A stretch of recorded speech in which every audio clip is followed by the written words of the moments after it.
Welcome to the AZ Tech Podcast. I'm your host, Hamid.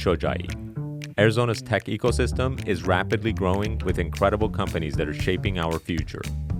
Every week, I sit down and talk with some of the people who are making an impact in this critical sector of Arizona's economy. All right, let's go.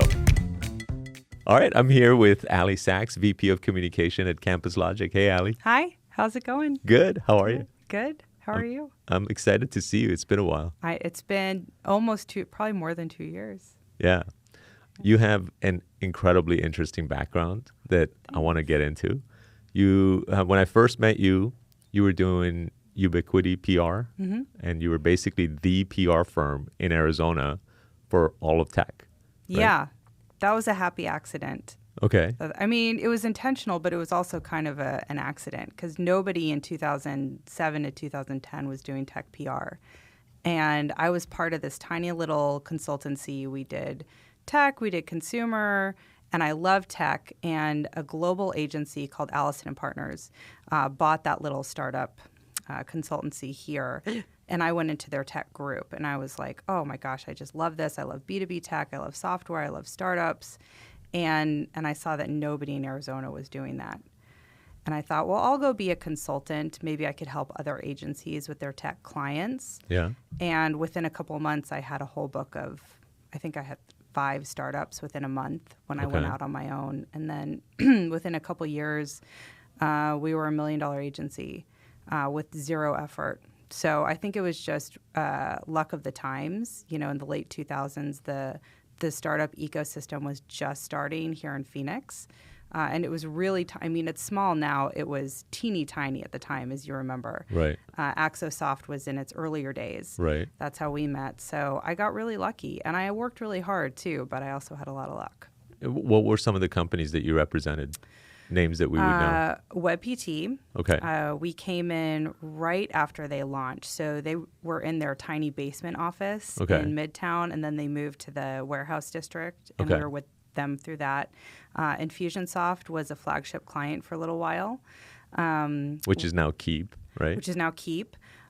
We launched Firehost, which is now Armor. They're actually based in Dallas, but they had I think their data centers were here. They had a pretty strong reputation here.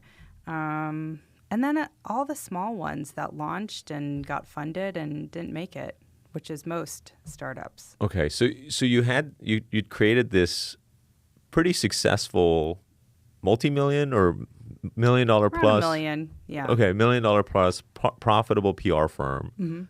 And you know, what happened that like you transitioned to Iris PR? Because this is sort of where the entrepreneurship or on the software side of things really sort of like kicks into gear, right?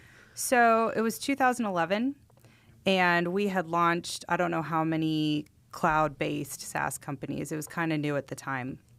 And there was nothing that could help measure the ROI of PR and help my PR agency manage their relationships with media and influencers and analysts. And I'm like, come on, there has got to be something, because in every other industry, there is a SaaS solution that exists now. Right.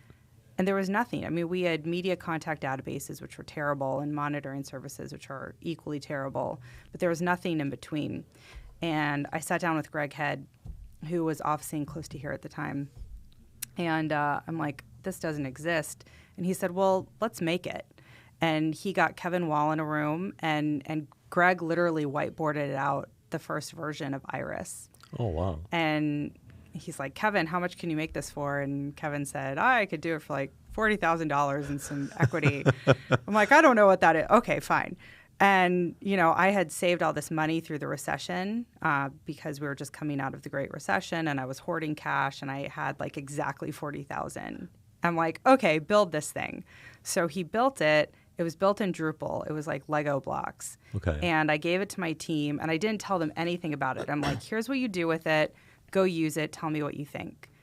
And they used it. They're like, we really like it, but we don't like this. We don't like this. And so we just started iterating. So you built it like software for your own I built it for PR my firm. agency. Yeah.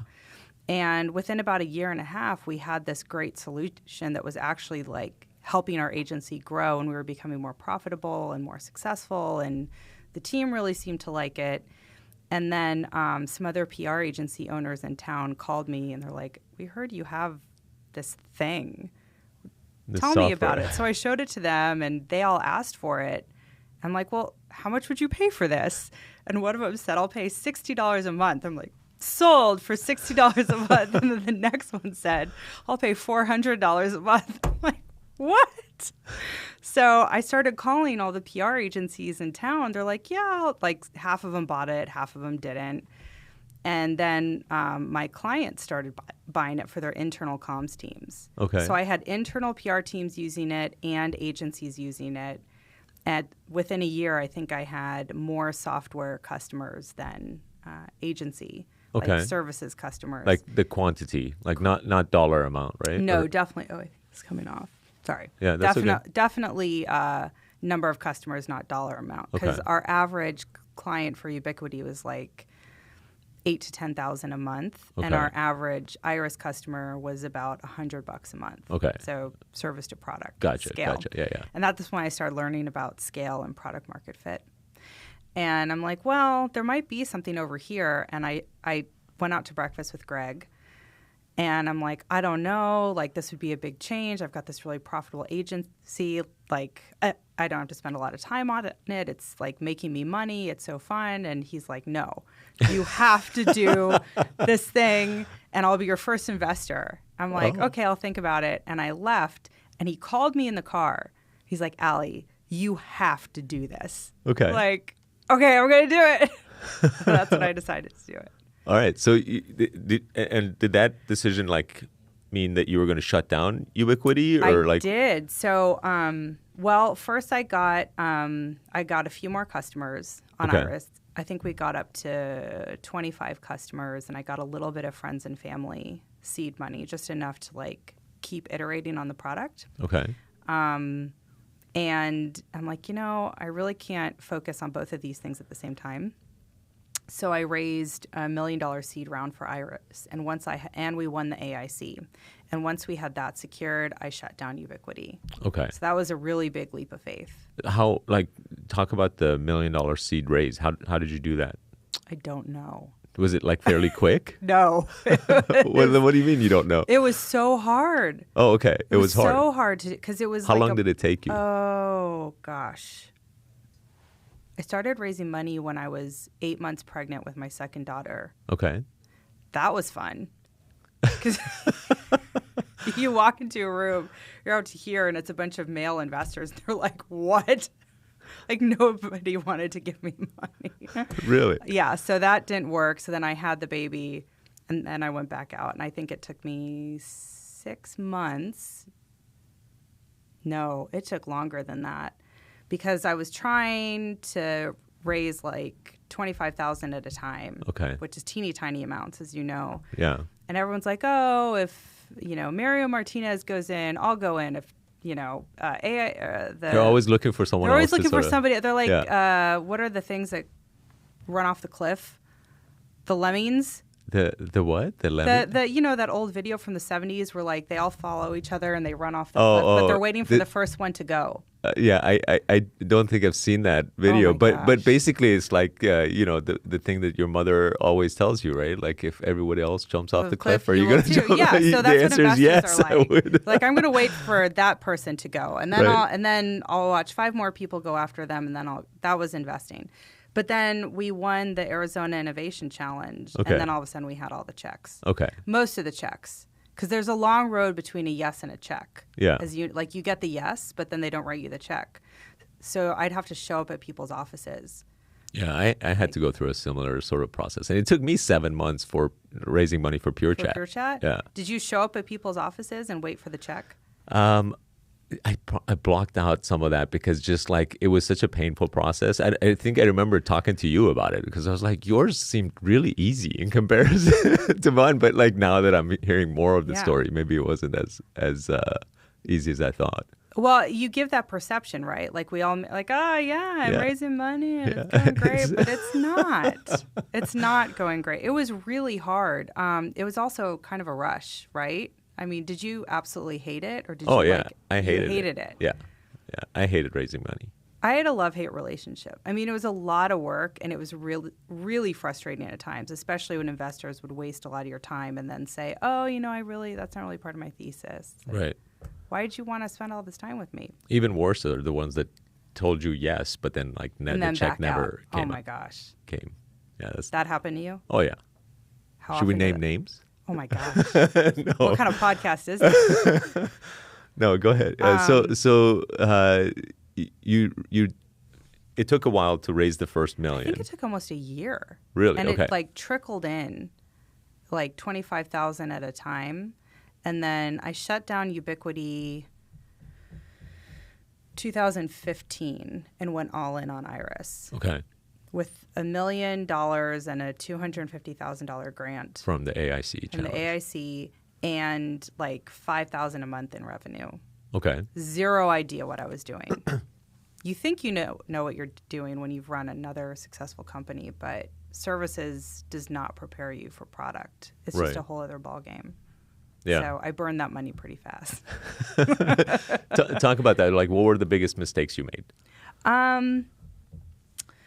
The first big mistake was I was hiring for positions that I thought I needed that I didn't need yet. Like I thought I needed more customer success and salespeople, so I spent a lot of money on sales and customer success when I really could have done with, like I had one person for each already, and that was fine. I should have put that money into product market fit. I also spent, and I'm ashamed of this mistake because I'm a marketer, but I spent about $30,000 a month on marketing right out of the gate, which I absolutely should not have done. But I really thought I had to invest tens of thousands into display ads and digital marketing, and I just didn't need to. It wasn't that it was such a niche market. I really didn't need to do that yet. So I wouldn't have done that. I would have spent all the money probably on product if I did it again. And were you outsourcing the product or in-house? I had an in-house engineering team. So I didn't have a co-founder, which was another mistake I made. I would absolutely not do this without a co-founder again, especially a technical co-founder. So I had to hire a CTO, which was very expensive. And I did make her a co-founder in title, but it wasn't the same as having like a real co-founder. Right, so right I from the beginning. Yeah, Okay. which I would have liked to have. In hindsight, that would have been nice. Like I felt really alone as a solo founder. But yeah, I had to hire an in-house engineering team. Did you end up raising more money? I did. As you can imagine, I burned through that cash like a dumpster fire, and I had to raise more money. And that was humiliating and shameful for me because I didn't know that was normal. I thought I was expected to scale to $1 million plus ARR with that first $1 million, which really isn't realistic. And I didn't have like a venture capitalist or a big investor at the table. I had a bunch of small angel investors, and I had an advisory board and a board, but we were all kind of guessing. And I really thought the expectation was take this money and get to scale. So when I ran out of cash and I had to raise more, it was so hard. I was defeated. And I remember going into some investor pitches and walking out, and like a board member, an investor would come out with me and say, Aly, you have no energy. You have no, punch it up. You're not confident. And I just didn't know what to do about that. And somehow I eked out another, I think, $700,000 in that second seed round. I don't know how I did it. I mean, there were moments where I'd be just sitting down on my phone looking at the bank account, how am I going to make payroll next month? And then I'd get a text from an investor saying, sure, I'll put in $50,000, and weeping and thanking the startup gods that I have another month of runway. Right. The reason I wanted you to sort of share your story is because of all of these lessons that nobody hears about, right?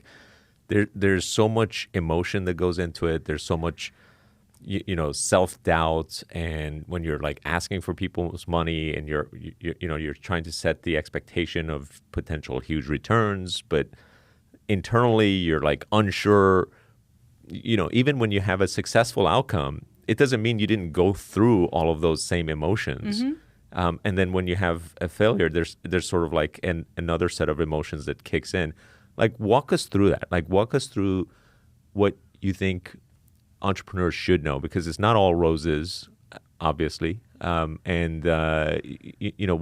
are the lessons learned at each of the steps throughout the process, if you will? I read this great Medium post that in the third year of entrepreneurship, most founders are completely tapped out financially and emotionally. And I think that that's true. It's like a vampire. It just sucks everything out of you if you're serious about it. And somebody told me that before I started Iris. They're like, this is going to suck the life out of you. I'm like, nah, not myself. That's not the way I'm going to run things. But it does. Like, it drains you financially, not just the company, but personally. You can't make a lot of money as a founder. I was the breadwinner of my family, so there was extra pressure there. So financially, personally, I wasn't doing well. The company wasn't doing well. I was working 80 hours a week, which I'm sure you've experienced. Most founders do. And I like to say, I was talking actually to a founder last week who is at this breaking point. And she's like, I don't know what else to do. I've got 1,500 subscribers. We can't scale. I can't get an investor. It feels like no matter how hard I try, I can't make it go any more than it's going. And I cried with her a little and I laughed. And I said, I used to say all the time that a startup feels like 2 + 2 = 0.1. That's how I felt all the time. Yeah. Like it doesn't matter how hard I try or how much I put into this. Like there's a trickle coming out the other side. And with Ubiquity PR, it was like a little bit of effort moved the needle a lot. Like services are really, I think, easier to scale than a product. I don't know if you've experienced. I haven't done a services business personally. Well, AZ Cowork is kind of a service. Well, yeah, I guess, and it's like bleeding. So like, I haven't experienced a positive services. Oh, okay, fair. So how does that feel? Having a business that doesn't make money. Yeah. With AZ Cowork, I had very little expectations of it making money. I just wanted it to break even, and then COVID happened, and then it's easy to sort of blame COVID and not feel at fault. So what now? And then being in a financial position to be able to like handle the losses is not like super big deal. Yeah, and when you're a first-time founder, you often don't have that. Right. So you asked a question of what's that journey like? You really can't imagine it. Like you read about these success stories, you hear about them on podcasts, you hear the big successes, and what you don't realize is that is the tiniest tip of the iceberg. And you're not seeing everything underneath the water, which is immense failure every single day, regret, drain, emotional drain, physical exhaustion. I can't remember. I was talking to somebody this week about a day where I had the flu. It was 2016. So Iris was officially about 6 or 7 months in. We had been funded. I'd shut down Ubiquity. The coffers were running out. We were trying to launch like what would be like 10 years ago called the GA version of our product. And I was just drained, and I had the flu, like a really bad flu. And this huge prospect from San Francisco called and said, I'd like you to come out and present Iris to our entire executive team. And this was like an enormous, like one of the top 10 global PR agencies. There was no way I could miss this. And I didn't have a co-founder, and I wasn't going to send my salesperson. So I took like 4 Advil and got myself to the airport. And as I was walking through the airport, I had to stop like every 10 to 15 feet and sit because I thought I was going to pass out. Holy cow. And somehow I got on that plane. I got to San Francisco. I did the pitch. And I went back to my hotel and absolutely passed out and came home. And I was so sick that I actually, like, I got up at one point and fell over and blacked out. Like, my husband thought, like, that's it, she's down. Like, I was so ill. And the worst part is I didn't get the customer. Right. And those probably wasn't your best pitch it ever. It wasn't my best. Well, I thought I did okay for having the flu, but yeah. But that's the kind of thing that as a founder, you're like, okay, I've got literally all of my eggs in this basket. I have to do whatever it takes. Right. I don't know if that's right or if that's healthy or if that's the way it should be. It's the way it was. It's the way it is for a lot of founders. And I'm not here to say don't do that because I don't think there's a founder on the planet that wouldn't do that. But I think you have to be prepared for it. Like when I hear people talking about, I want to be a founder someday, or I want to maybe not be a founder but join an early stage startup, I want to give them that warning that, if you've got young kids at home, if you've got a family, if you are a breadwinner, if you value your health, like just be prepared that these things could come. Right.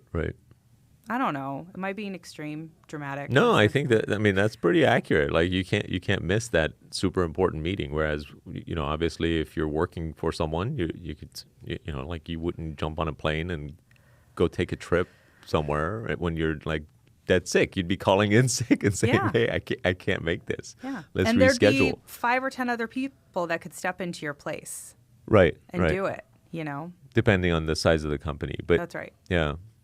There is a and like you feel like you owe it to others as well when you've taken money, which is another sort of major weight on your shoulders, essentially. Huge. How did you feel with that, like taking other people's money? Yeah, I mean, like there's like always this sense of like I got to deliver for them, right? Which is probably why like funded companies are the ones that sort of knock it out of the park, because they also have to like provide huge returns in comparison to sort of organically self-grown companies. But yeah, the pressure is a little bit different. I've experienced both with Axosoft and PureChat, but there's definitely way more pressure when you've taken money from from investors. So much more. Yeah. It was one of the reasons why I didn't shut down Iris sooner, was because of that pressure. I really felt an obligation. And what was interesting is when I let my investors know that I was going to sunset Iris, most of them said, you did great. I'd invest in you again. Good job. As a founder. Yeah. I was shocked. Because investors are investing in the people, not necessarily the outcome. Or I mean, like, obviously they want the positive outcome, but it's like, hey, there could be multiple failures for good entrepreneurs before they actually hit that success. And I think that, there's a lot there to celebrate about like what you went through and your ethics and, hard work and everything. That hard work actually led to some health problems as well, right? Like, tell us about that. Yeah. So in 2017, I had a stroke. How old were you? I was 38. That's crazy. It was it was a massive stroke. It was not like a light incident, and it was about 2 weeks after I closed that second seed round. So that was an awkward email to send. I was literally typing with one hand from the hospital. I'm like, had stroke, can't go to work this week. And Tom Curzon called me. He said, Aly, if you wanted a vacation, you could have just taken a vacation. Yeah, that was a really big event. And it was a wake-up call, but I kept going. I was like, no, I can do this. And I had a board meeting like a month later, and somebody must have driven me to the office. Well, before you go back to the work story, like I just went right past it, didn't I? I had a stroke. Let's talk about other stuff. Well, yeah, no. I want to know, like, what was the stroke? Like, how close to, like, what happened? How close to death was I? Yeah. Is that what you're going to ask? Yeah. More than I realized at the time. So the clot was in my brainstem, which is not a good place there's no good place to get a clot, but that's like the worst place. So the stroke actually happened in 2 parts of my brain, my cerebellum and my midbrain. So I was disabled for about 9 months. In what way? I lost mobility on the whole left side of my body. Wow. So this was weird. The right side went completely numb, but I had full mobility. But the left side I could feel, but I couldn't I couldn't pick up this pen or walk. I still have kind of low mobility on this side, but most people wouldn't notice it. Had speech issues, which I still have a little bit of, and a little bit of memory stuff sometimes, but it was freaky at the time. I had double vision. I couldn't see straight, couldn't talk well, couldn't walk. So I had to relearn all that stuff. And like, was it genetic or stress induced, or do you know the reason for? I had the no stroke? pre-existing conditions. Okay. And I was very healthy. And neurologists will say that stress cannot cause a stroke, but there is data that supports that. I think it was stress related because if you look at my life at the time, it was like out of cash, just raised money. Company was not circling the drain, but we weren't growing. Personally, I had a lot of stuff going on, and it crashed. It all crashed.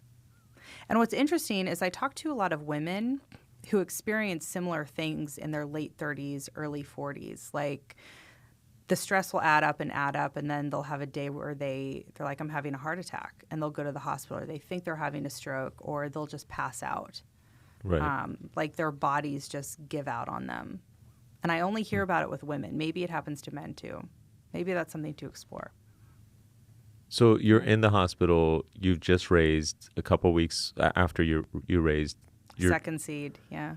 With your right hand, not your left hand. You're like, can't go to work this week. Had stroke. I sent Greg Head a text when I was in the hospital and said, hey. And was Greg Head on your board?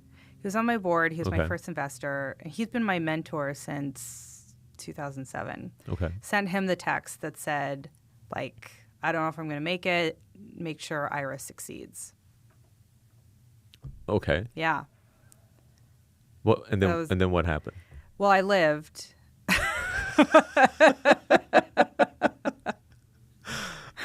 I had to live with everything then. So I did go right back to work. Like somebody would drive me to the office and I'd hobble in. And I'll never forget that board meeting. Like I'm like sitting, I couldn't really do anything here. And I'm like, writing. I'm like trying to move a slide deck that I had like hastily put together. And the board is looking at me like, is this really happening? I'm like, we're not doing well. We're still burning money. And I'm giving them all the bad news. And like half my face is down. I can't speak clearly. And they're looking at me like, what do we do? What do we do right now? If you were on the board at that moment, watching this girl give you this woman give you a presentation with half her body not working, what would you tell that person?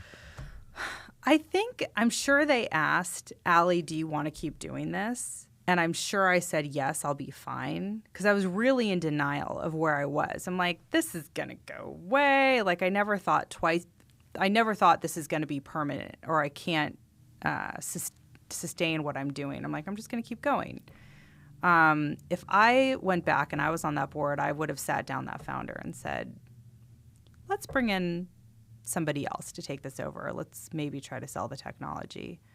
So maybe they did and I don't remember that, but it was a little crazy that I kept going. Or maybe I just had that much conviction that I'm like, no, this is happening, that they were like, okay. We want to support you. Yeah. You felt supported throughout the process, right? I did, yeah.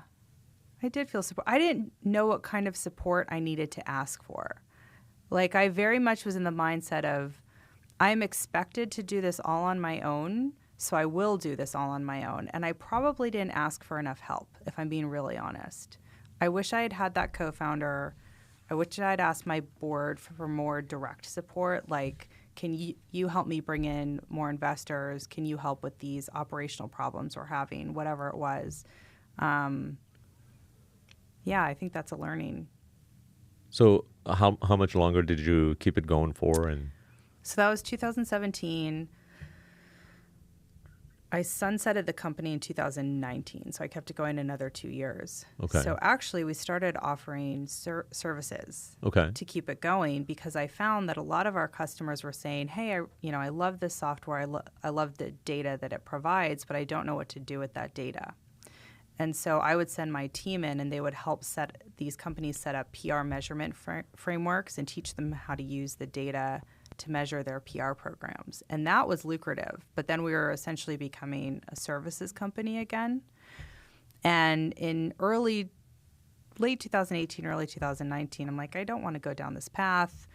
I know what I want to do to really hit product market fit. Like the market had changed in that 3-4 years. I'm like, I think I know what to do.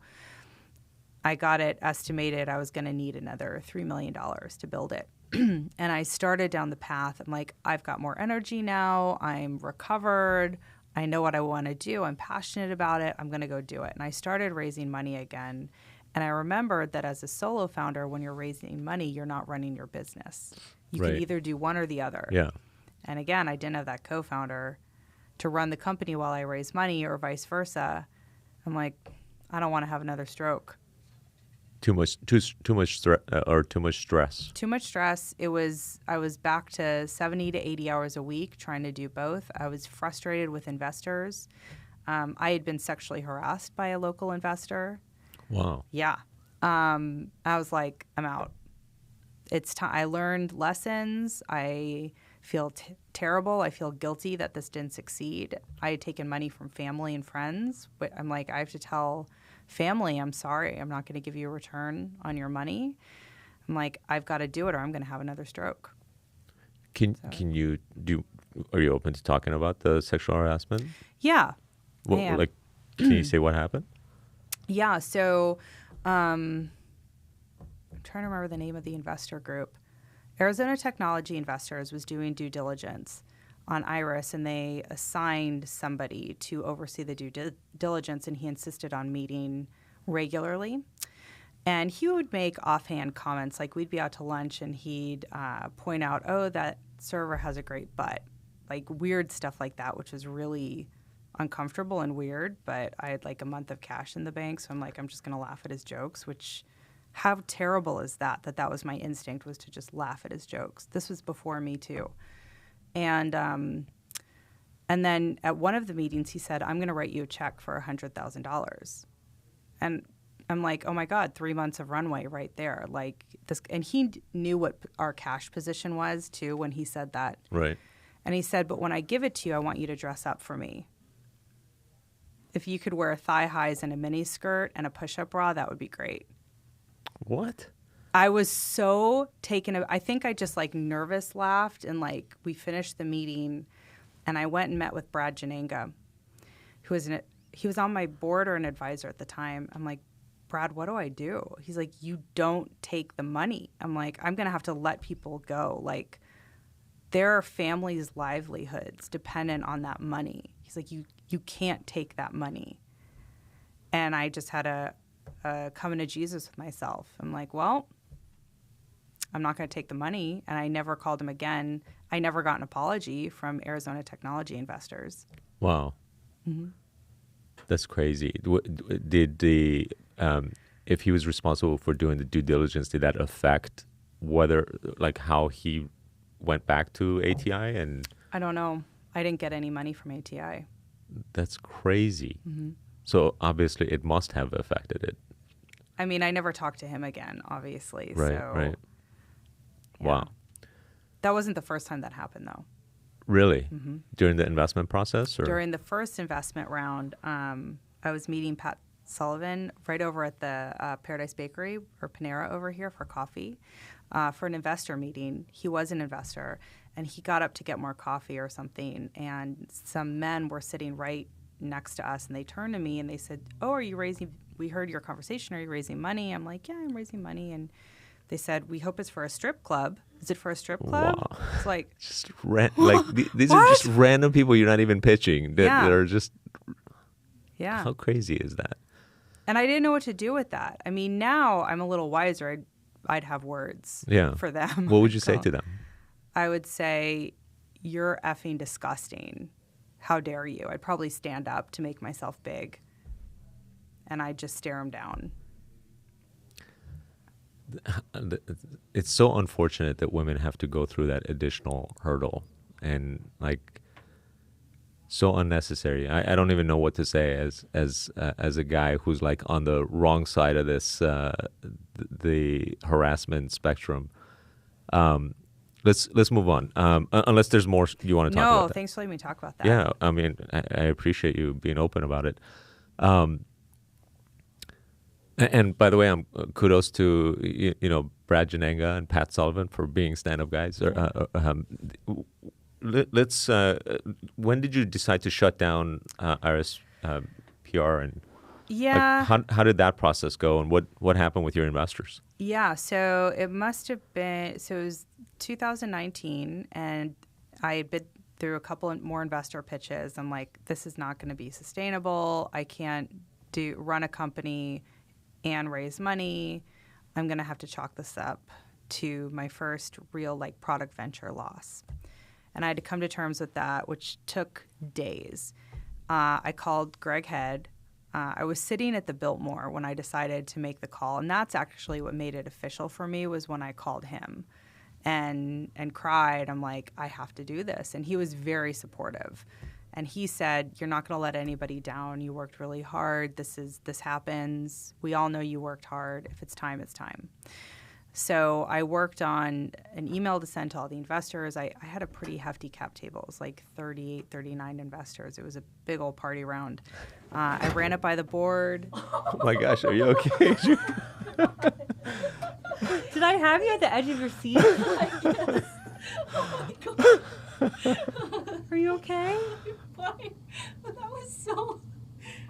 This happened on camera. Oh my goodness. I wish we had it on camera. That would have been...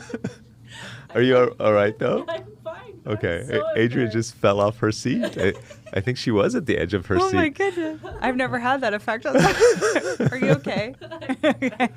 I'm just super embarrassed, but I'm not on camera, so you can't see how. What was I saying? You had 30-some investors that you were about to send an update with. So I had Tom Curzon read it and the board read it, and then I shot it out, and then I started getting all the responses. You did good. I'm so proud of you. I'd invest in you again. Thanks for letting me know. I was like, okay, this makes it easier. And then I started the process of sunsetting, which is a lot of work. And then I took a few months off. I'm like, I have no idea what I want to do. So I got up and ran every day. I wrote a lot. I thought about what I wanted to do with my life. I came up completely empty. Adrian's still recovering from her fall. I'm so sorry, Aly. That's okay. It's a great story. Okay, keep going. You worked out a lot. You ran. I ran, I read, I wrote. I realized I have no idea what I want to do with my life. You're a good writer, by the way. Thank you. Yeah, I mean, I've only seen your, Facebook posts writing, or maybe I've read an article or two on Medium. I was pretty active on Medium for a little while, and then I got busy again. I should start writing again. I wanted to write a book. About what? About all of that, about the stroke, the startup failing, my marriage failing, all of that happening in the exact same year, essentially. That's crazy. So, yeah, I think it's a pretty crazy story. Yeah. I started it, and then I got a job, so now I don't work on the book. and speaking of the job, you're now working for the rocket ship that Greg Scoresby is running, CampusLogic. So first of all, is there anything you can tell us about Greg Scoresby that he doesn't want us to know? Oh, my gosh. I don't talk to him anymore. I talked to him more before I worked for him. I mean, he's running the fastest growing tech company in Arizona. He's a busy guy. And we've been remote, so it's not like I walk by his office all the time and see him. Occasionally I'll see him in the office. I go in about once a week, and we wave, and how you doing, and what's going on. And what's it like working on such a fast-growing company, or in such a fast-growing company? It's really cool. I really like it. I have not worked in a scale stage tech company before, only startup or very, very late stage. So this is totally new for me. It's new to have resources and a team and a budget and a support system, but still have to be scrappy and startup-y. So it's like this, we're sort of like an unruly teenager right now, which I think is super fun. I really like it a lot. I'm learning a lot. I'm humble because I learned that I have to use my charm and persuasion to get people to buy into my ideas because I'm not signing their paychecks. So, at first, we're as opposed to a founder who just sets the, which makes me wonder, how many terrible ideas did I come up with that my team was like, that's amazing, and we just went with it, and they shouldn't have done it, because now I'm like, we should do this, this, and this, and everyone sitting on the Zoom is like, no, Aly, we're not doing that. Like people don't just inherently like me. I had to actually like earn some or your trust. ideas. Or my ideas. Yeah. So that was humbling. How funny. But it's great. CampusLogic is a great company, good culture, good product. I believe in the mission, doing a lot of good for the world in the higher ed industry, and growing. It is a rocket ship. Yeah. It's cool. I mean, it's grown astronomically over the past several years. Yeah. Anyway, what are you excited about now? Like with CampusLogic or Anything. Like what's exciting you? I'm really excited about femtech. Okay. What is that? Women's health technology and products for women's health. Okay. So I invested in a local company called Bell, Okay. which addresses women's health issues, predominantly. What's the word I'm looking for? Prolapsed, I think, pelvic floor issues, which affect like 90% of women that have had children. I'm excited about femtech because it's a largely untapped market with a potential TAM of half the world's population. Right. So as an investor, I'm really excited about it, but I think it's also timely. I think it's past due. Okay. Yeah. Cool. What else am I excited about? I'm making T-shirts. Tell me about that. So my partner and I have a theory that we are hilarious. And we're like, let's put all of our funnies on T-shirts. And he's an artist and a designer. He's like, I can design the T-shirts, and I'm a marketer, and he's also a marketer. I'm like, we can figure out how to sell them. So we designed a couple T-shirts, and we're going to launch some Instagram ads and see if somebody will buy. What are these T-shirts? Like he did some Halloween shirts that had like Freddy Krueger's sleep masks. Okay. And they were real. So if you're not Gen X, you wouldn't get it. But we just, I was hoping to wear it today, but it didn't arrive. Some Hanukkah and Christmas shirts, and one of them is like the Beats by Dre logo, but it's flipped and it says Bets by Dreidel. Like, who's not going to wear that? So we think we're so funny, and the bet is, will other people think we're funny too and buy the shirt? And since we both have founder backgrounds, we're like, all we have to do is sell a shirt to validate. One shirt To validate. But it's a legit like hobby side hustle, because like he draws in his spare time. He sends it to me. We put it in a Shopify. And so you're doing all the tech part of it. I mean, he does a lot of it too. We're just like, Okay. oh, let's build a Shopify app and push the button and it goes to Instagram, and then we just have to launch the Instagram ad. But of course, there's like 500 other steps. Right. So is it fun doing that? It's been fun so far. Are you getting the itch? I don't think the itch ever went away. I think I needed some type of creative outlet, like just to create something and put it out in the world. I don't think that ever goes away. Yeah. I did get to do that. I do get to do that at CampusLogic, but I just helped launch a category book at CampusLogic, which was... What is that? Like we believe we own the category student financial success, so we just wrote a book about it. Okay. And that was my baby for the last, like my first year of employment there, was to get this book to market, and it's going to launch in Amazon next week. Nice. Yeah. Congrats on that. That's Thanks. awesome. That was a big deal. And I think my boss knew that I was going to have this hard transition, and my boss is the CMO, and he's like, well, we're going to do this book, so why don't you do it? I think he regretted it later, because I start up to the process. Like, it was really messy, but we got it done. So I don't know. He might be grateful, or he might be like, that was the worst decision I ever made. So I think we've covered the big stuff. Okay. But we may have missed a bunch of stuff, I feel like, with either Iris PR or Ubiquity. Sure. Like any interesting stories you want to share, or like that we haven't already talked about, or any other topics you want to talk about as well. I can always talk about failure. Yeah. More. If you think there's something, I'm not ashamed of it. There's more. There's more failure stuff that you. Oh my God! There's so much failure. What failure would you like to know about? Oh man, Pick a failure. I have plenty of my own.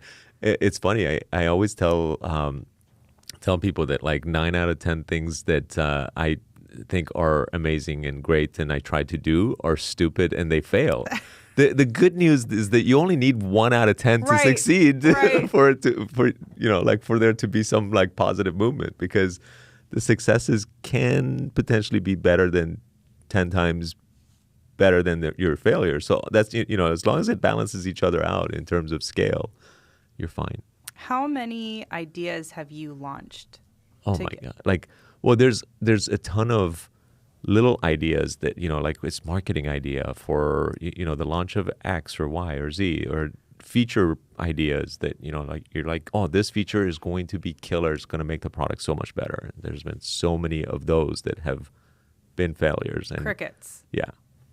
That happens a lot in marketing. Yeah, that happens all the time in marketing. I mean, like basically 90% of everything I've tried to do is, roughly speaking, like has been a total disaster or like a failure, essentially. Not a disaster necessarily, but a failure. And I just, you just move on. As an entrepreneur, you're constantly iterating and trying new ideas. But so tell me about the feeling when you find it's just one turned around, thing. isn't it? Yes, when you find the thing that works. Like you've tried all these things, let's say marketing tactics, and none of them are working. PR probably failed because it usually does.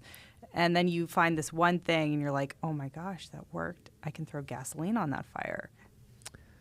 Yeah, I mean, it's a good feeling when you find something that works, for sure.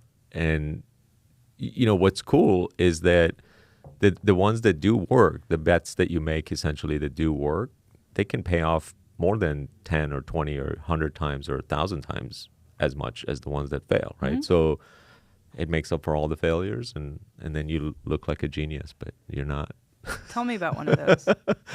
One of the successes? Yeah. Well, the big one being GitKraken, that became the focus of Axosoft, which was, we just sold that last year. But congrats, that's right. Yeah, Lana and I both were like looking at the company, and we're like, Axosoft had peaked in revenue. The product had peaked in revenue in 2015, and we're like trying to figure out like where we're going to go next. And we shifted the company overnight into a focus on a product that had zero revenue, and we turned everyone in the company on focusing on this product that had no revenues, and a lot of people thought we were nuts inside the company too. So, but it turned out to be a good move. And you bootstrapped so that was one of Axosoft was completely bootstrapped. Yeah. Wow. That is like an impossible story these days.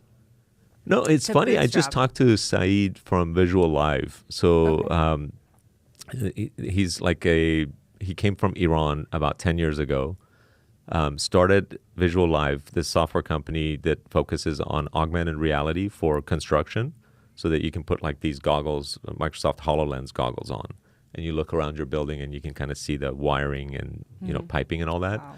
So he decided, he was in construction doing like construction work, not software work. And then he got the idea to write an augmented reality software to do that. 4 years ago, he just sold his company to Unity, and he completely grew it organically and profitably.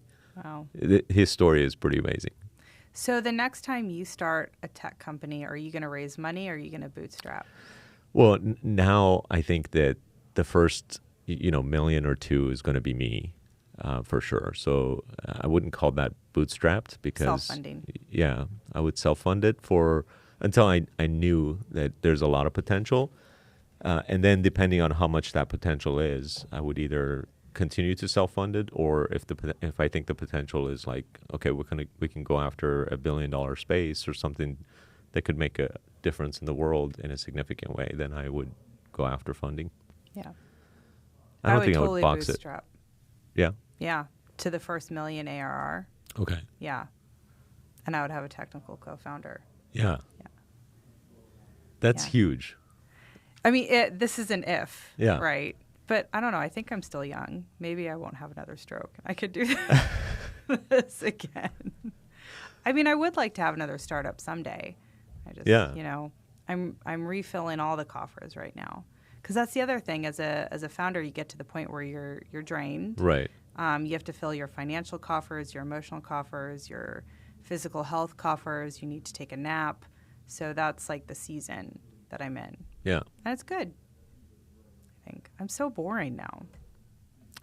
I'm always laughing with you when we go out to lunch. So I don't know what we talk about, but it seems like the laughter is there though, Yeah. right? Like, but you haven't lost that. I haven't seen you for a couple of years, so we're definitely overdue for lunch. But Yeah. Are you in catch-up mode with people now? Like reaching out to folks, I haven't seen you in 2 years. Let's go get a drink. Or yeah, to some extent. I mean, Yeah. like a lot of the people that I've wanted to catch up with, I've like brought them on the podcast, which has been nice. I've had that luxury this year. Nice. But yeah, it's been good. And then I've been starting to go to some in-person events as well. Have you started going to in-person events? I haven't. I don't get invited anymore. Do you need invitations? Yeah. We have an in-person event November 11th right Okay. here. Oh, I'd love to come. Thank you. Yeah, and you know who's going to be? We're going to do a live recording of the podcast. Oh, who's the guest? With Startup Grind. It's a sort of Startup Grind is going to be partnering with us, so Awesome. they're helping promote the event. The guests are going to be your favorite people. Bob LaLoja, yeah. Bob is my favorite. Mike Roberts Okay, from yeah. SpyFu, and then Chris Cardinal. Oh, cool. Yeah. That'll be great. Yeah, it should be a fun discussion. I met Bob at Invest Southwest in like 2010. He did not have hair back then either. Yeah. And we were introduced at like the networking cocktail hour. And I think to a certain extent, he and I are both somewhat introverts. And we stood in the back of the room and like avoided everybody and just talked. And that was the first time we ever met. And we've always gotten along so well.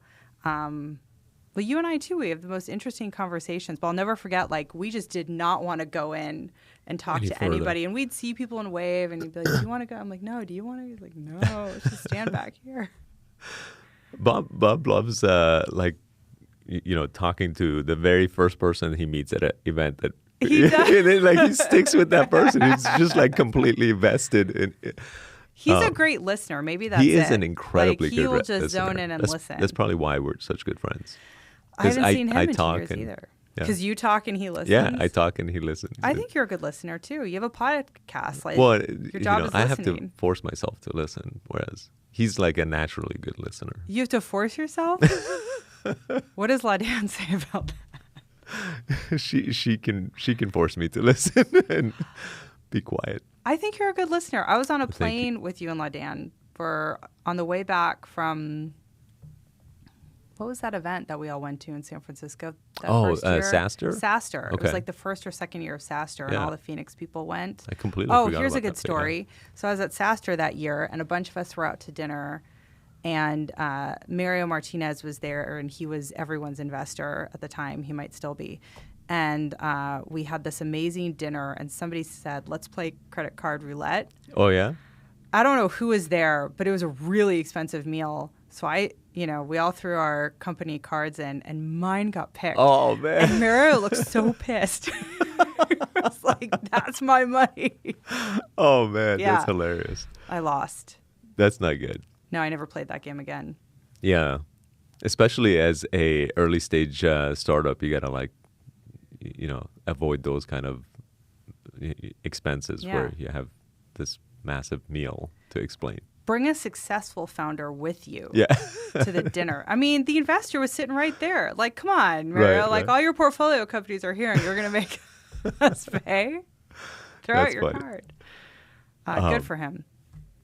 He's actually been a huge supporter of the startup community, Yeah. which is Huge. like He started the Startup AZ. Startup AZ, and he holds that retreat every year. He's given a lot Yeah. to founders and companies in the ecosystem, probably more than anyone else, I Yeah. think. Yeah, he's been awesome. Yeah. I was lucky to have. That was one of the people I chased down because he gave me a yes, but then I didn't get the check. And so I would call him once a week. I'd say, hey, I'm near your house. Like, I knew where he lived. He was probably like, Near your house. he'd be like, no, I'll meet you at Starbucks. I'll bring you the check. You're like stalking people. But then Clayton Mask, I sat outside his office because he had given me a yes, but not a check. And while I was sitting there, I got another Infusionsoft executive to invest. Oh, that's in cool. Iris. So I got a 2-for-1 that day. That's awesome. Very cool. What else should we talk about? I have questions for you. Oh shit. Mm-hmm. All right, go ahead. If you were banned from tech, Yeah. like totally banned. You couldn't invest, you couldn't start up, you Yeah. couldn't be part of any ecosystem, what would you do? I would still be in business of some kind. So, maybe retail, food, I don't know, like there's so many other, like I'm assuming nothing tech related. So I can't do like medicine or medical that would require tech. So it'd probably be some kind of retail. My parents owned retail shops, like I as didn't I know that. grew up. Yeah. So they had a gift shop in Old Town Scottsdale. And I actually worked at it, for probably a couple of years like in my 20s and late teens and early 20s. But yeah, it's interesting. Do they So I still have own it? my mom, we finally had to, she had to let it go last year. Yeah, when COVID started. So yeah, Sorry to hear that. no, that's okay. But yeah, they basically all their life they have been like in some kind of a business. So You came by it honestly. I came what? You came by it honestly. What does that mean? Entrepreneurship. Oh Like you yes, inherited from them. from my parents. Yeah, it's probably in the blood to some degree. Did you always know you wanted Yeah. to be? But yeah. Yeah. You never considered anything else. No, it's well, I mean, I wanted to also work for Microsoft, and after my first sort of startup, like I chalked it up as a failure. I went and worked for Microsoft for 4 years, so that was a lot of fun. That's right. Microsoft was awesome. What did you do Is there? an awesome Product? company. I was in the consulting services group, so at Microsoft they would put me on projects that they wanted to make sure that were successful.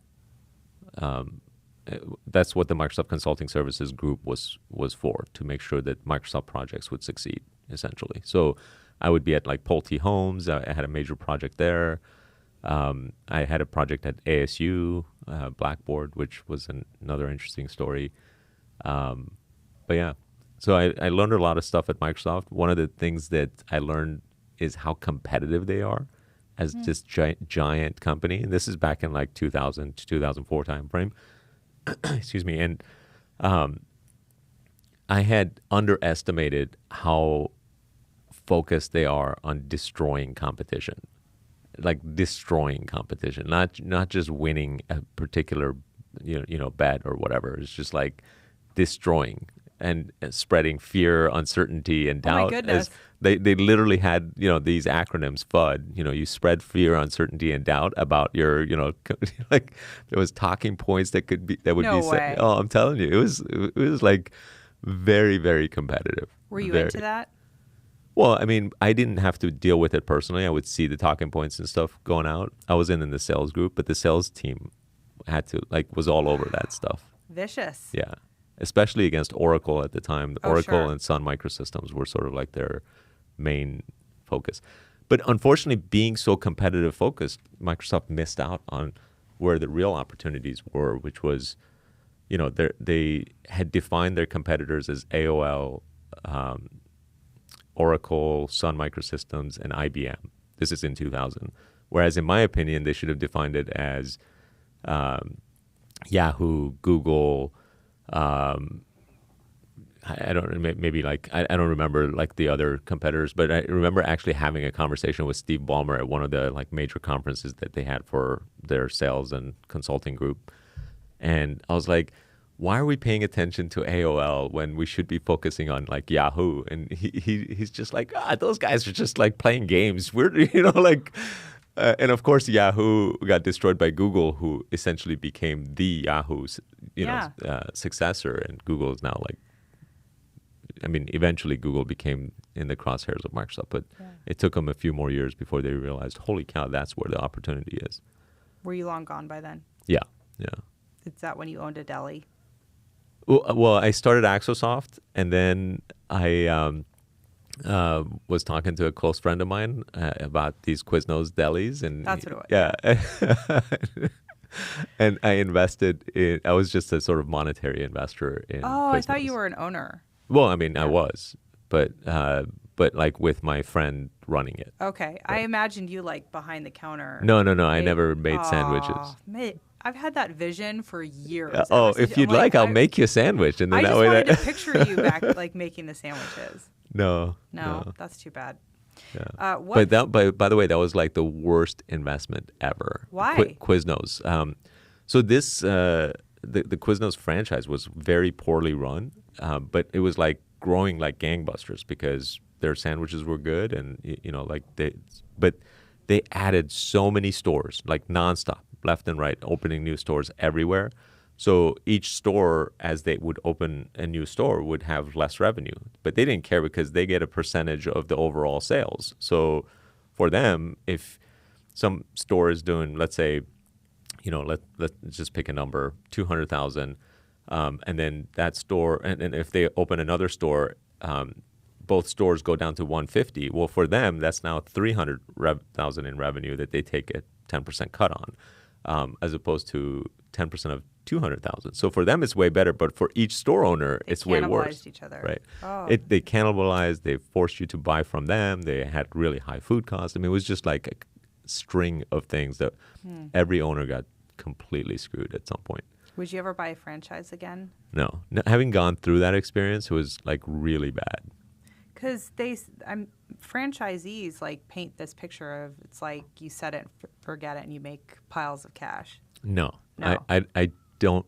I think there's so much fraud in that, by the way, that there has had to be a lot of lawsuits and rules that, one of the crazy things is that, we create all these rules with good intentions, but now, or at the time we were buying this Quiznos, they couldn't share financial details with us of what a store can do because of the rules that are set up to help protect the investors, the franchisees, right? So as a result, they make you believe, numbers that you wish are true, right? Sure, you can make $1 million a year. But they don't actually say anything with detail, right? So it's a lot of misleading information. So you hated that. Yeah, that experience was terrible. But what failure taught you the most? Geez, I've had so many failures that I don't know about any one particular one that taught me the most. It's a big one. Like, I will never do that again. Hiring is a big one where you hire bad people, and if you make a hire that person is negative, that negativity, even if they're good at their job, in one case we had a software engineer who was brilliant, really smart, got the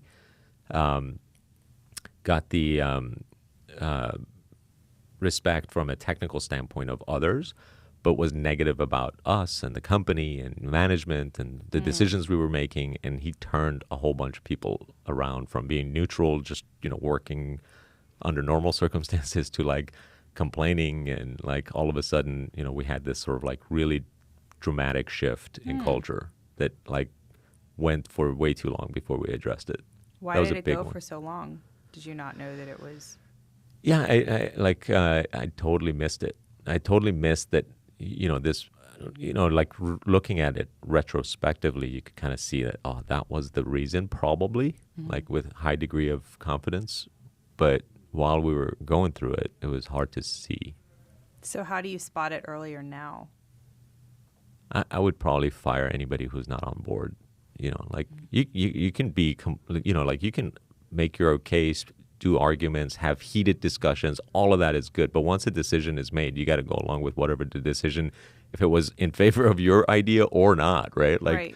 And if you stick with the idea that you had, even if a different decision has been made, I think that's a huge giveaway. Yeah. When did this interview turn around to be about? You'll never know. Aly, you're a trickster. Or you get questions written down.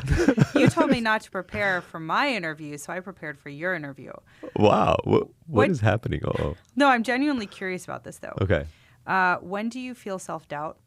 All the time. Every day. Every day? Yeah. It depends on the subject, but yeah, of course. I have self-doubt right now. What? No, you don't. No, I'm serious. Yeah, no, it's all the time. What do you? I mean, I assume that's everybody. Do you not have self-doubt? Constantly. Okay. But well, then why does that surprise you when I say all the time? I think for the same reason that it would surprise most people, because you're successful and you're confident and you're brilliant and like, oh my gosh. Like when we went out to lunch in 2015, and you know you're old when you date things by the year, not like that one time, but like remember in 2014 when we were at that thing? We went to Pane Bianco. I can't believe I remember this. Like I have the worst brain. And you're like, Aly. I don't know what that place is. It's that sandwich place down at Bianco. They make Chris Bianco makes the pizza and the amazing bread for the sandwich. I have That's no where recollection. we met. Okay. Oh, okay. I don't know why I remember that.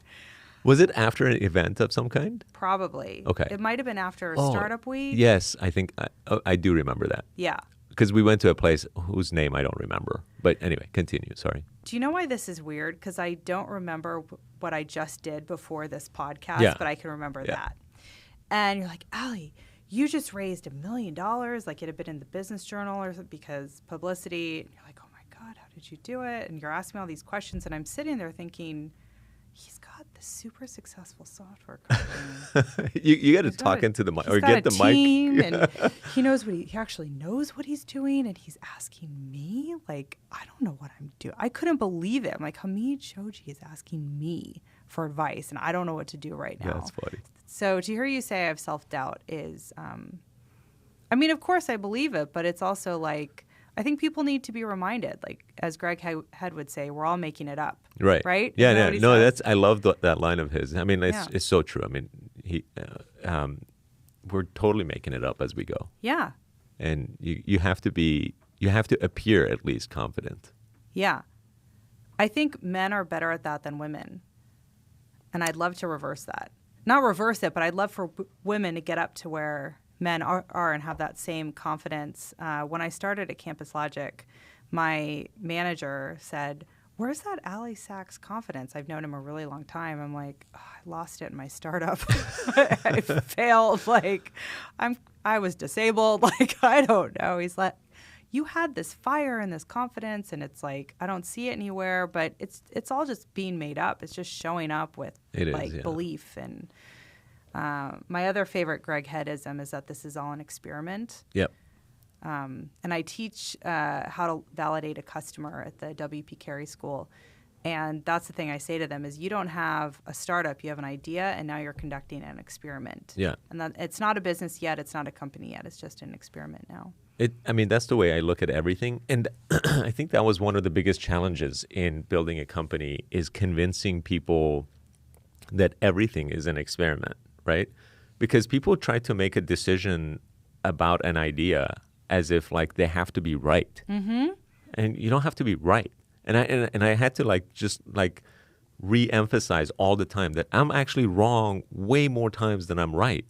But what we have to be open to is that we don't have to be right. We have to be open to experimentation because we won't know the results unless we experiment. Right. So you have to be willing to fail most of the time in order to actually succeed. And you have to be open to experiments. Why do you think people are afraid of failing? Because they look bad. They think that they look bad, right?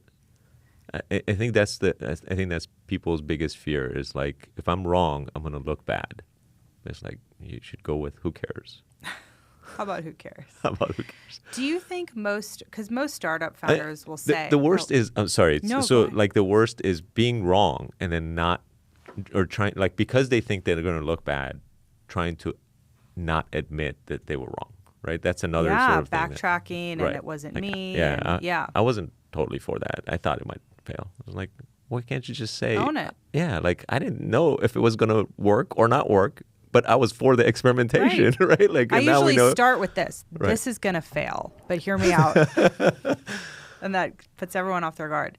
But, I mean, you hear founders saying, oh, we fail fast, break things, all that spiel. But then do they actually allow their teams to do that? Like I've seen a lot of startups where, externally it's all about failure, and internally it's good is not good enough and failure is not an option. So do you ever see that?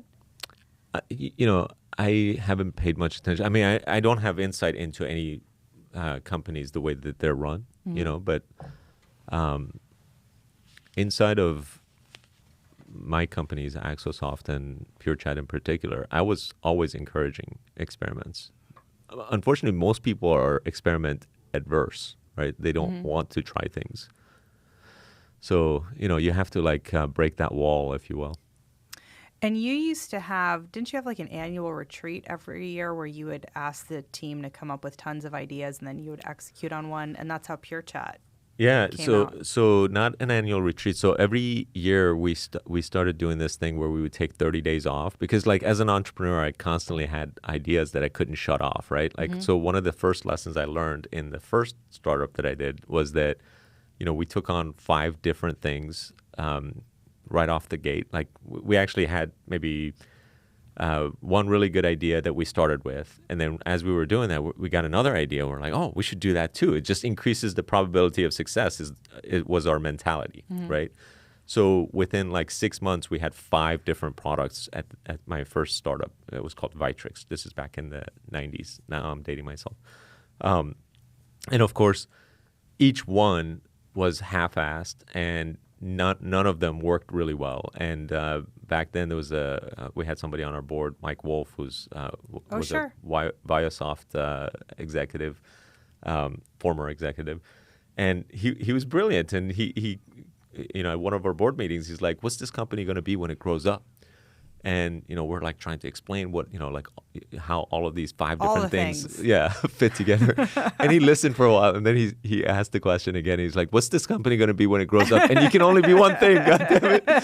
And we ended that board meeting by canceling 4 of the products that we were working on, and it was the most brilliant move we had made. Yeah. But we made it 1 year into the company, and we had already burned through so much money, and we were, unfortunately, our path had been muddied up quite a bit by that point, but things turned around quite a bit, not to the point that they needed to in order for the company to become successful, but that one thing actually led me to stay focused on Axosoft. So with Axosoft, I was like, no, we're only going to do this one thing. It's going to be developer tools, and it's specifically going to be project management for software developers. That's it. That's the one thing.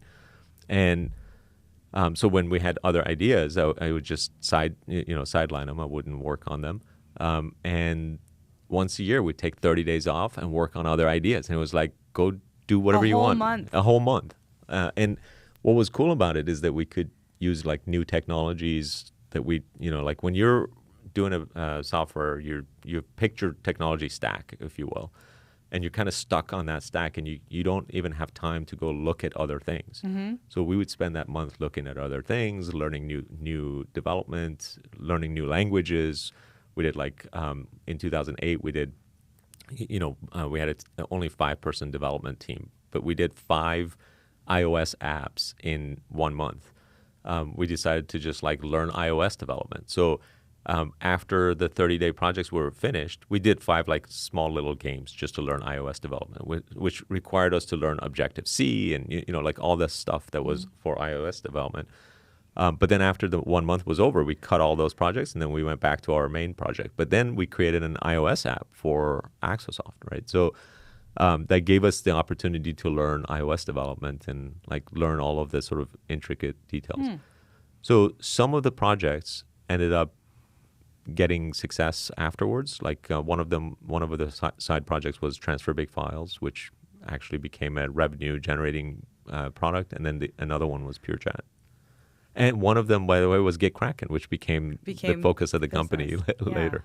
I wonder what would happen if businesses the size of CampusLogic or bigger let their individual organizations say, okay, you have 2 weeks or a month to just free for all. What do you want to do? What do you want to create? What ideas do you want to come up with? What would come out of that? Yeah, I'm not sure. But what's funny is that we had this thing doing it once a year, 30 days, and we all did it at the same time. And then later I learned about Google's 20% time. And then Google's 20% time led to things like Gmail and Google News and a bunch of different internal products that became huge successes for Google. So it's definitely an interesting concept. I'm not sure how practical it is, but I loved it because it gave us an opportunity to get out of the box and look around without any. Employees love it.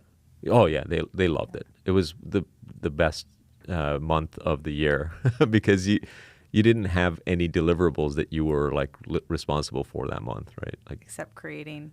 yeah, once you set out to create something that you wanted, then you did have those deliverables. But yeah, it was really fun. That's cool. Was there anyone that was like, whoa, no? I think there was people who wasted their month. Yeah. They saw it as time off month. No, I mean they maybe didn't try hard enough to like come up with a good idea or didn't join a team that like. But yeah. Do you feel like you go through seasons of innovation? Like there are sure. times of year where you're like an idea a day, and times where you're like, I can't. Oh, for sure. Yeah. For sure. Yeah. It's crazy. I feel like it's like entire 6 to 9 month cycles for me now. Like the older I get. Yeah. What are you really bullish on right now? I have probably a lot of anxiety and worry right now, more so than I do like bullishness and excitement. And the anxiety and worry probably comes from like markets being ridiculously high, like it's just things that are like not really explainable from a historical standpoint. Yeah. Interest rates being ridiculously low, access to I mean, like, yeah, it's just kind of weird times. So Yeah. you know, there's only a few of these type of weird times that you know, I've lived through. That, you know, in my adult life, one was the .com boom, which didn't end well. One was the housing boom. So the .com boom was between 95 and I would say 2000. So that took 5 years, but then, you know, the bubble burst, and then another was between 2005 and 2000, or maybe 2004 and 2008 with the housing boom when the bubble burst. And then now it seems like we're going through some kind of crypto, stock market, just free capital, ridiculous interest rates, ridiculously low interest rates. We're coming up on like high inflation, which normally you would raise interest rates for, but you can't do that because if you do, it's going to have all these like effects on the market. So like, and then we're talking about spending trillions more, and it's just weird. It's a weird time. Yeah, it's a weird time. I have a lot of worry and anxiousness about it. Then I can see that. yeah. I'm feeling anxiety about the metaverse. Oh yeah, Facebook's thing. Yeah. Because like, where is this going? Yeah. Like, will our kids see the world through a VR headset versus putting on a backpack and going across the world? Yeah. And is that okay? That too is like, there's a lot of, yeah, you opened up a whole nother can of I know. worms. That's what's been on my mind. How old are your kids? Mine are 12 and 7. Does your 12-year-old have a phone yet? Yes. Yeah. She doesn't have social media yet, though. Oh, so wow. we've started talking. Well, legally she impressive. can't, but we also, I'm like, I don't know. I mean, legally they can't, but all their friends have it. So you're the one parent who's saying no. No, her friends don't. Really? Most of them don't even have phones. At 12? So she's in this little program in the Madison School District that's like designed for quirky kids. Okay. Yeah, smart kids. And so they're kind of nerdy, and I love in it. a good way, Yeah. you know, and they've got their interests, and they love music and YouTube, but they're not really into social media yet. But she started asking, like, when can I get on TikTok and Instagram? I'm like, oh, baby, I don't know. Like, what those platforms do to a girl's self-esteem is not good. Yeah, I mean, Facebook just, like, they had actual internal data that suggests it messes them up Did quite you a watch bit. The Social Dilemma with your kids? Yeah. I didn't watch it. The kids would watch it with me, unfortunately. I watched it by myself. How do you manage their usage on social media? Because yours are teenagers now. Yeah. Yeah. Well, my daughter is turning 12 Saturday, but my son is 16. It's hard. It's really hard. Yeah. We try to put time limits to some degree. Mm-hmm. But even if they're, even if they're not on their phone, they're on their computer, like you can't limit.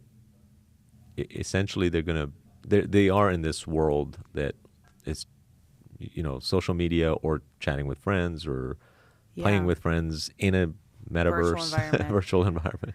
And don't you feel like we've just scratched the surface? Like Well, once apparently, they get into according the to Mark metaverse, Zuckerberg, we're barely getting started. I mean, So- it's going to get to the point where they can experience meeting people and seeing new Right. places and adopting a global mindset without leaving their desk. Right.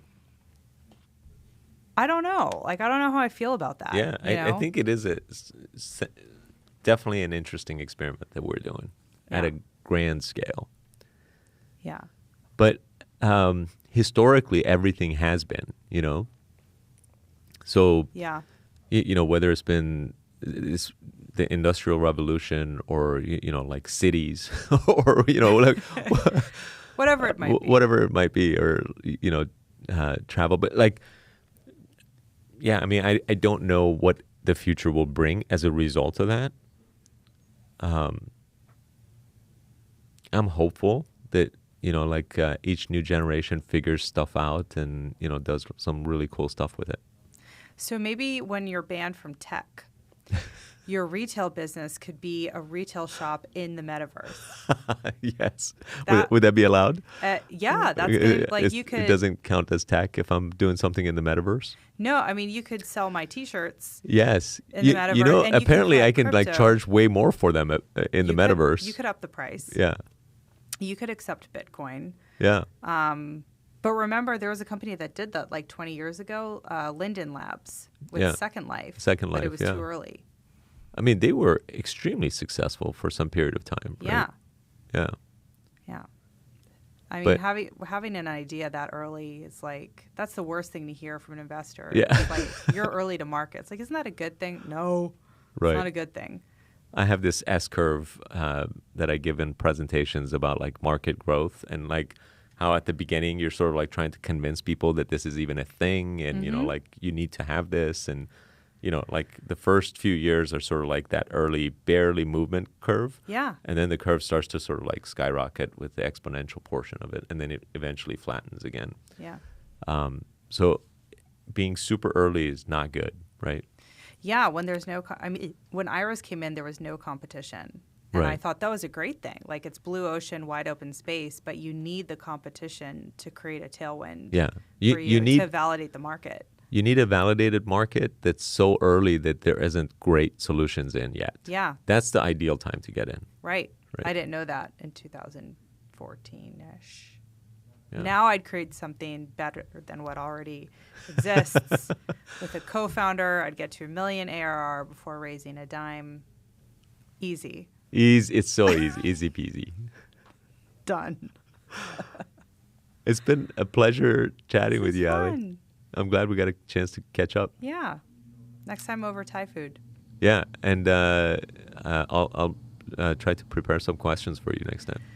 I mean, I'm going to come in the with same a way whole... in the same way that you prepared for me, apparently. You said twice, don't prepare. I'm like, well, Well, you know, I Hamid's said gonna prepare. life has prepared you. Is you're the thing. only person that's ever said that to me. Are you serious?